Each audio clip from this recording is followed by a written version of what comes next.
on, everybody? Welcome to the after credit scene. I'm Rodney, and we're here doing a review of all things Shang Chi. The movie just dropped this weekend, and I had an opportunity to see it last night.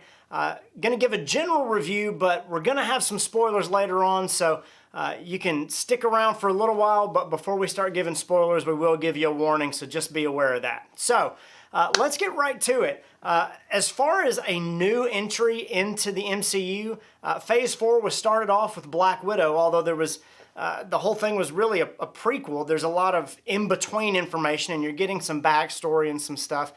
We have a Black Widow review forthcoming, so check the comments for a link to that, and then the end of this video for a link to that review as well. Went a little more in depth into that one, so I'm really excited about it, and because it came out on Disney Plus, got a lot more clips and photos to show you. Having said that, this review is not going to have a ton of clips and videos and all those kind of things like you're normally used to, because I didn't have access to the movie ahead of time, and I'm not going to film it in the theaters. So any of the footage you see, any of the pictures you see is from trailers, and I'm referencing certain things. Especially when we get into the spoiler territory, I'll be using some pictures and explaining some things that you're seeing. So again, if you don't want some spoilers, don't stick around for that part. Overall, for a new entry into the MCU, I thought it did a lot of really good things. It had a lot of good pacing.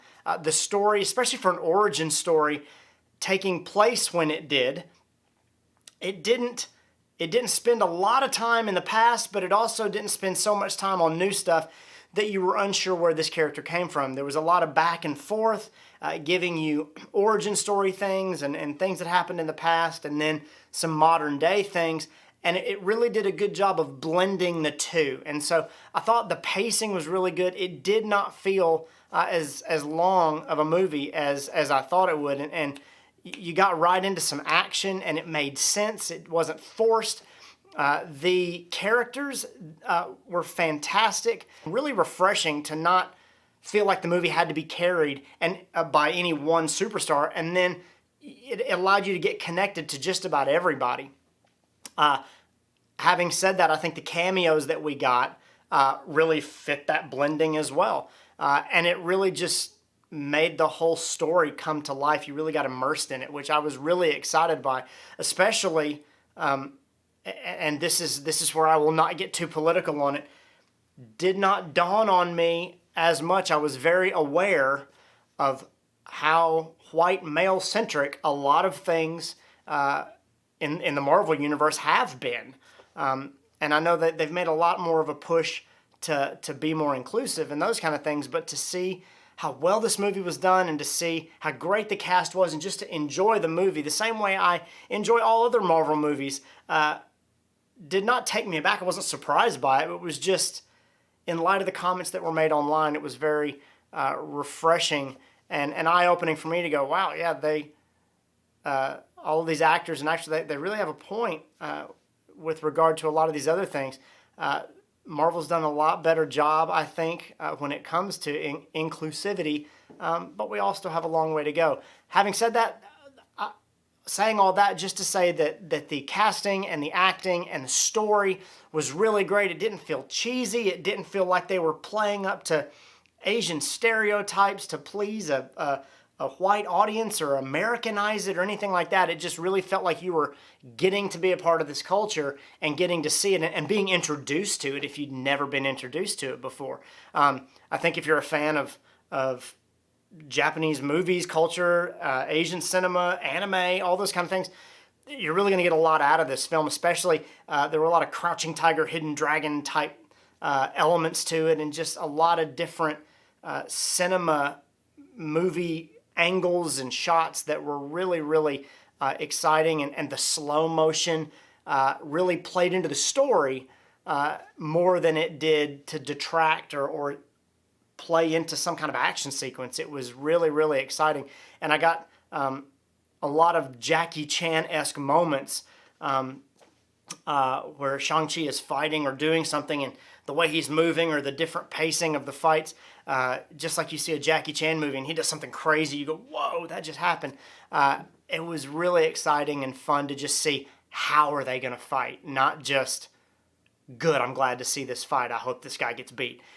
So all of that was really, really exciting.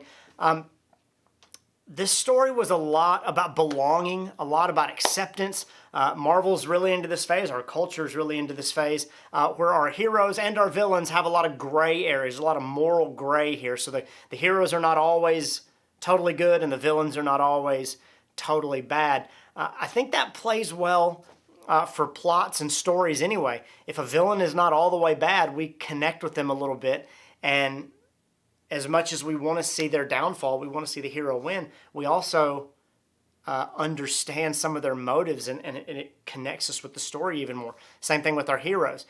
If our heroes are totally perfect, if our heroes are infallible and they don't have any flaws and they just can't be beaten, I'm looking at you, Superman, DC. Oh, sorry, should have coughed first. It's very hard to connect with sometimes, and so I think, again, with regard to DC, they've tried to do a better job of it in their movies, but the comics made that very difficult. And you see a lot of movies and stories and comics and TV shows and everything going that direction where their heroes have flaws and their heroes are really struggling with some baggage. And so it makes them a little more connectable and relatable. That was definitely the case here, and it made for a much more interesting story. You weren't just pulling for right and good to win the day. You were also pulling for this moral blossoming of your characters, and to get to see them develop into their passions and find something that they were passionate about and connected to was part of the experience. It was really, really great. As far as other than that, the fight scenes were amazing. Some of the stuff you've seen in the trailers, the bus fight scene, amazing. Goes a lot longer, a lot longer than you think it would, with some really amazing scenes and camera shots and those different things. It was almost a way to showcase San Francisco as they're driving through the city having this fight. And then to take it through different places was really exciting to watch, and some of the sequences and the way that they fight and the way they choreograph that was fantastic. The Fight Club sequence that you have seen from the trailers, equally as amazing. Although it was so awesome, there was not nearly as much of it as I hoped there would have been, but there's definitely a ton of Easter eggs in there, and you need to watch out for those things, as well as a few questions that I didn't get answered, that if you guys who have seen the film can stick around to the end, I will ask those questions and you can tell me what you guys think. The Mandarin backstory, the upbringing of Shang Chi, and all those different things, the way they played that together was really, really good. And then to bring in a lot of Chinese, Japanese mythology into these things, stories, legends, books, that they really filled the universe full and just introduced you to this whole new world. So much so that it'll be exciting to see other Marvel characters come into this world and this culture, as well as for some of these characters to be plucked out of their world and their culture and be thrown into these other ones. Is going to be interesting to see moving forward. So all of those things were great. Stick around. At the end of the film, there are 2 after-credit scenes. There's a montage of animations with the predominant credits, and then there's an after-credit scene before the longer credits roll, and then at the end of that, there is another scene after that. Both of which equally amazing. Both of which really set up a lot of stuff moving forward, and you get a direction, an idea of where Marvel's going. So, having said all that, here's where we're going to start getting into spoilers. We've got a ton of Easter eggs. I have a ton of questions, a ton of things that I'm afraid if I try to talk about them from here on out, in a general sense, I will end up giving something away. So, if you are worried about spoilers, if you don't want to see or hear any spoilers, here's where you need to stop. I'll give you a second. Okay, so I'll give you 3 seconds. First off, moving through some of these characters, I'm not really going to go in order. I'm just going to kind of cherry pick here. We'll get to the Easter eggs here in a second. I thought that the references to Iron Man 3, I thought they were going to do more references to the first Iron Man. You get some shots of different things in the Mandarin's hideout or his base compound, you get a lot of cameras on the wall, and you see some footage that looks like where they had kidnapped Tony Stark from the first Iron Man movie. I thought we were going to get a lot more of that. That was really just the introduction to the 10 Rings. Didn't get a lot of backstory into that or connections to that movie. You got a lot of Iron Man 3 references. And I don't just mean because, well, the Mandarin's in Shang Chi and it's the real Mandarin and blah, blah, blah, blah. I mean, just there were a lot of Easter eggs and a lot of little things that they referenced back to that movie specifically that were a lot more in your face and a lot more connected than I thought they would be. The conversation that Wenwu, who is the Mandarin, even though he doesn't call himself that, has with his children at the dinner table in his compound, where he talks about seeing the United States, seeing this producer who is Aldrich Killian. Wow, blah, blah, blah. Aldrich Killian. He refers to him as the producer of everything that happened in Iron Man 3, and he basically goes through the plot again. But he talks about Trevor Slattery, and he says that they gave him the name the Mandarin as a title. That's how they translated his name. That's the terrorist name that they gave him. And Wenwu he does chuckle at the fact that Americans in the world were captivated by someone whose name literally means orange. It was a different perspective on it, especially from someone who was pretending to be a bad guy for his own purposes in Aldrich Killian and Trevor Slattery, and someone who actually is the embodiment of a bad guy, the evil and those kind of things, saying, this is funny that that fear alone took something that is seemingly innocuous and not scary and made it something scary. Also, slight little Easter egg, Extremis in Iron Man 3 presents itself as an orange color, and the Mandarin's name is the word orange. So we probably should have seen that coming from the get-go. But anyway, little Easter egg. I'll do that in another video sometime. Moving on. In that same scene, while we're bringing up Easter eggs and those kind of things, there's a lot of books in Mandarin's study. Katie comes up with a name for herself in Chinese, and we'll get to those Easter eggs in just a second. Just a lot of culture building there is what I'm getting at. That they didn't have to add those things. They could have created anything they wanted to out of his compound, made him his own character. But they pulled from all of these cultures and disciplines to make this a really cool experience and a really rich environment. That's something I really, really liked. But in that, you get a whole bunch of Easter eggs. Again, with the Mandarin, him calling the old man in Ta Lo boy, even though he looks younger than this old man, really kind of give you this sense of bravado that he was much older, much wiser, much more dangerous, especially at the beginning of this battle. The only real problem I had with the final battle, didn't have any problem with the crazy creatures and those kind of things. We'll get to that here in just a second as well. But you have a guy who has been around for thousands of years who brings his army, which was a small group of people, that's fine, to fight these people in Ta Lo, and you know you're going to encounter mythical creatures, you know you're going to encounter people. Why do you bring hand-to-hand weapons? Now I understand their crossbows and stuff fired electric bolts and that kind of thing, but it seems like guns would have really worked well there.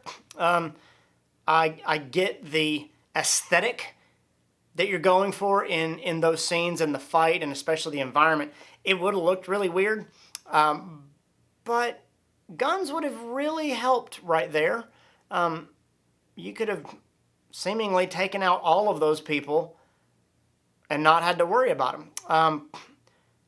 Their weapons did look not just they had this mythical, legendary characteristics to them, but they also showed that there was advanced technology here, or technology that we view as magic, in the form of dragon scales and things like that, which, if you're keeping score, Marvel has just introduced a new type of magic into the MCU, and not only all these mythical creatures, but a new material as well. The people of Ta Lo have, and Shang Chi's outfit is made of dragon scales, and it's a material that is just like things in Doctor Strange's universe, seemingly imbued with magical properties. So that's something that to look out for in the future. I think Marvel does a good job of easing you into some of those things and explaining them to you, rather than just saying, "Oh, you're gonna have to figure that out for yourself." The fact that Shang-Chi's sister's dragon scale costume is a different color dragon scale than his seems to indicate there are more dragons, which goes right back to a comment that their mother makes when she's talking about the dragon of Ta Lo. She says, "Our dragon protects us." I thought the wording there was interesting. I thought it was intentional, because that seems to indicate that in the MCU there is more than one dragon, which opens the door for all kinds of possibilities. The first of which is Iron Fist, which Iron Fist has to fight a dragon to become the Iron Fist. If you've seen the Marvel TV show on Netflix, they insinuate it, but they don't really actually show it to you. I think we're going to get more of that moving forward, because Marvel has introduced mythical creatures into the MCU now. The second dragon that you'd need to look out for in some form is Fang Fang. A horrible, horrible name, and I hope if they ever do introduce him, they make fun of it relentlessly.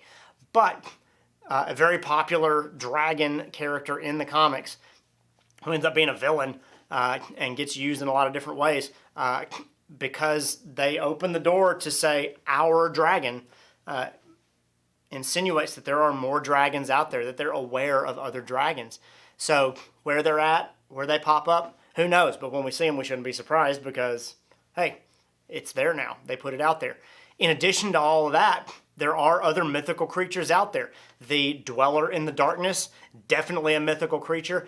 That character had a lot of What If series vibes to it. If you've watched the What If series on Disney Plus, there are some things about that character, and some things, especially in the most recent episode, episode 4, with Doctor Strange, where he comes across a lot of mythical creatures from other dimensions.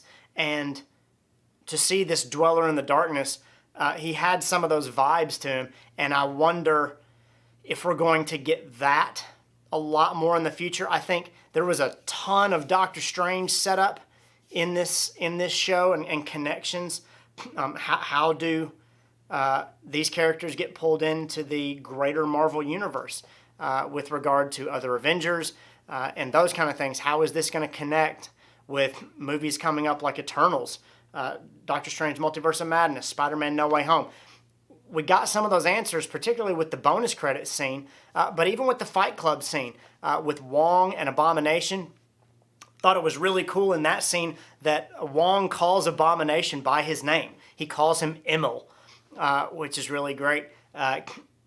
Seems to indicate, and again, as they go through the portal back into wherever they came from, it seems like they are on good terms, that Blonsky is not all evil anymore.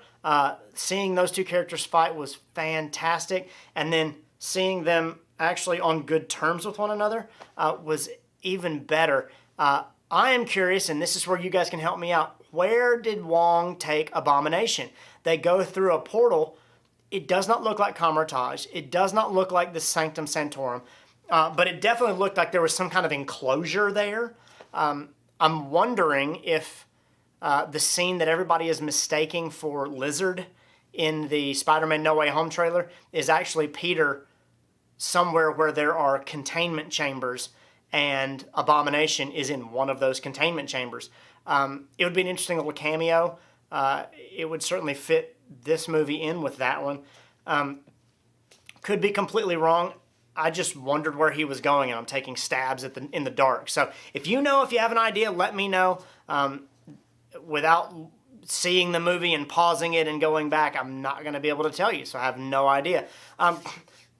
The cameo for me was amazing. The Wong things, the Abomination stuff was great, but Trevor Slattery getting as much screen time as he did, Ben Kingsley, knocks that character out of the park. It is the goofiest character, and him being this just goofy, he plays a straight man. Like he plays the guy that thinks this whole world is crazy, and every time he sees something, he just kind of goes with it, or he comments on it. What is this? What is that? He introduces you to Morris, which if you aren't trying to figure out how to buy a Morris plushie, you're behind the game. The cutest thing I've seen in a while, I would put it up against Baby Yoda. That's how awesome it is. But Slattery, Ben Kingsley does an amazing job in this role, just being his goofy self and being the connection that they need and bringing the characters into Ta Lo, and then seemingly being part of the fight right up until he pretends to be dead so that he doesn't have to fight, which was an even better scene because Morris flips over and pretends to be dead with him. Was really funny and gave you some of that brevity that you couldn't get from the other characters at the time. And so I thought it was a really nice inclusion. And it tied those movies together yet again. Where Trevor will pop up again, or if he does, is anybody's guess. If you haven't watched All Hail the King, you probably should. It's a Marvel one-shot. It's on Disney Plus right now. Gives you a little bit of that backstory that the Mandarin and Trevor talk about, which is really exciting. Let's get into our Easter eggs. There were a whole bunch, and I'm going to kind of end on these Easter eggs and leave you with some of the questions that I have as well. So, at one point, Shang Chi is wearing a Silmar Eagles shirt. Now, if you do a Google search of it, it is in the San Fernando Valley, so it's a community, it's a school, it's part of the Los Angeles Mission College network, but how that fits into Marvel, or who thought to put that shirt on him, or maybe if it's just a nod to, the Los Angeles, San Francisco area, I'm not quite sure. If anybody has any other connections there that can kind of make sense of that, let me know, but it was very prominent. In Shang-Chi's flat, his apartment, his garage, I don't know what you want to call it. He had a lot of posters from a lot of different movies. Godfather, The Warriors. He had an Outcast poster from their album Stankonia, which was fantastic. And then my favorite one was his Kung Fu Hustle poster. Just the references to that movie alone, this hero that doesn't want to be the hero, who has extraordinary powers, was just fantastic. It was really, really cool to see that little Easter egg thrown in there. If you haven't seen Kung Fu Hustle, I highly recommend it. It is a goofy, crazy movie, and you will not be disappointed by it. There was a poster as they're walking around town for the post-blip hotline. If you have anxiety, if you're stressed, if you're worried, call this number, and they will help you out. It's kind of like a suicide prevention type hotline, but it's for people that are dealing with things post-blip. They're going to be dealing with those things a lot, and even the characters talk about that over dinner. Living in a post-blip world, everybody needs to be going for their passions and not let a moment go to waste, because we live in a world where something could come from the sky and destroy us at any moment. I thought it was a really cool addition to it, and just a fun little blink and you miss it moment. The guy filming the bus fight that goes viral is the same guy who is at the hot dog cart in the Spider-Man Homecoming movie, who tells Spider-Man, yells up at him to do a flip. And Spider-Man does a flip. It's the same guy. Now, how he made it from New York all the way over to San Francisco, maybe he's on vacation, maybe he's living there now. Who knows? But I thought it was really, really cool to see him. That was a cool little throw-in. It's like, hey, why don't we use that guy again? Again, in the Fight Club, there are people fighting in different booths. There's a dude that looks like E Honda from Street Fighter. Don't really think it's him, but it could have been. There's a guy fighting who clearly has extremis in his body. And then, of course, Wong and Abomination fighting each other was fantastic as well. In the Mandarin study and around all of those things, there is a book at one point in a throwback scene between the Mandarin and his wife, where she has a book behind her head on the sofa called the Lotus Queen. It was just very prominent. That's why I noticed it. The Lotus Queen is a really interesting story about a group of people who it's a culture of people who are very honorable, very moral, and they have what is considered one of the greatest treasures of the land, greater than money, greater than riches, greater than all things, and it is this beautiful, beautiful woman who is their princess, and this warlord makes an offer to marry her. He asks for her hand in marriage, and basically it's kind of, in some respects, it has a lot of the Battle of Troy type feels to it, where there's a battle over this woman, and both cultures end up having to fight because of it. One, the villain, the warlord, basically ends up losing his empire because he fought for the wrong things, and he was misguided, and the morally upright culture has to basically stand on their morals and make a very, very tough decision, because if they give in, then they are allowing their most prized treasure to fall into the hands of a vicious warlord. If they don't, then they are going back on their word, and it makes them unhonorable. And so it's a very difficult story. It's a very interesting story. It's a very old story, but I would check it out. It has some parallels to the Shang Chi movie, which I thought were really, really great. Beyond that, when Katie is asked what her Chinese name is, and she kind of mumbles something, somebody that knows Mandarin would be awesome to correct me here. The best I could get out of it was she kind of says, Ronwen, something like that. There's a couple of different iterations that you could get from that. A couple of translations, if you look up those words, basically mean original. They mean, they can mean soft-spoken. They can mean storyteller, which any one of those names, even as an Easter egg, as a joke, would be very fitting, either as a joke because it's Aquafina, or for the character in general who is not soft-spoken and is kind of, we're the ones who identify with her being brought along in the story because we're being told and finding things out about Shang-Chi and this world the same way she is. So she's kind of our guide on the story. Thought it was really funny. If anybody knows exactly what she said and I'm completely wrong, I'll come back on and edit this, but I'd love to find out. Finally, a couple of other things here. One of the last ones that I thought was really funny was the guy with the sword for an arm. His name in the comic books is Razor Fist.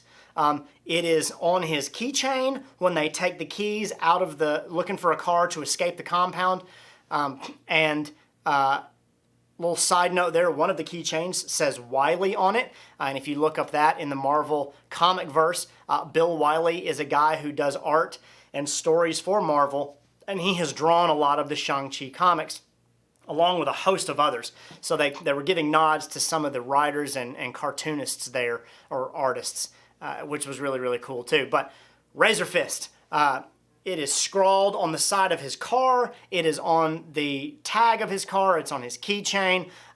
Never calls himself that, which I think is really funny. But it reminded me of another obscure character that we pick up in Guardians of the Galaxy, which is Taserface.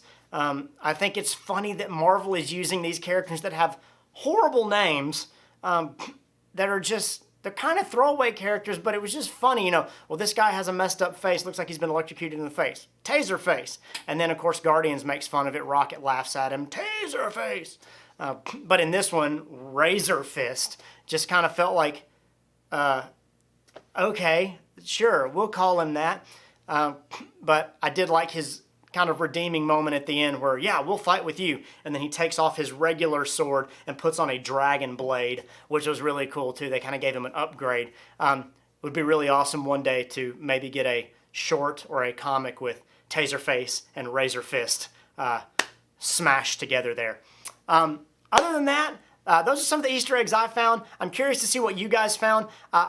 There is a forthcoming video talking about the Marvel multiverse where we will dive into not just multiverse branches, but dimensions. You know, we have this stuff going on in the Doctor Strange universe, not just multiple realities, but multiple dimensions. You know, Dormammu is in the dark dimension, Tao Lo is in another dimension, which one made it really easy to have this whole story happen in a place where the rest of the Avengers wouldn't find out about it and other heroes wouldn't know it was going on. So us as viewers can't say, well, this was a pretty big deal. There was a fight with a dragon. Why didn't all these other heroes come? Well, because it was in another dimension. So are there other portals to other dimensions elsewhere in our world in the MCU? We're going to talk about that in another video. Other dimensions and other realities. I'm really curious where they're going to go with that, but I think we're getting a lot of world building moving through Phase 4, so I'm excited to see where it goes. Thanks for watching, guys. I hope you enjoy Shang-Chi. I hope you enjoyed this video. As always, like, subscribe, and then share this video all across the multiverse. Until next time, we'll see you later.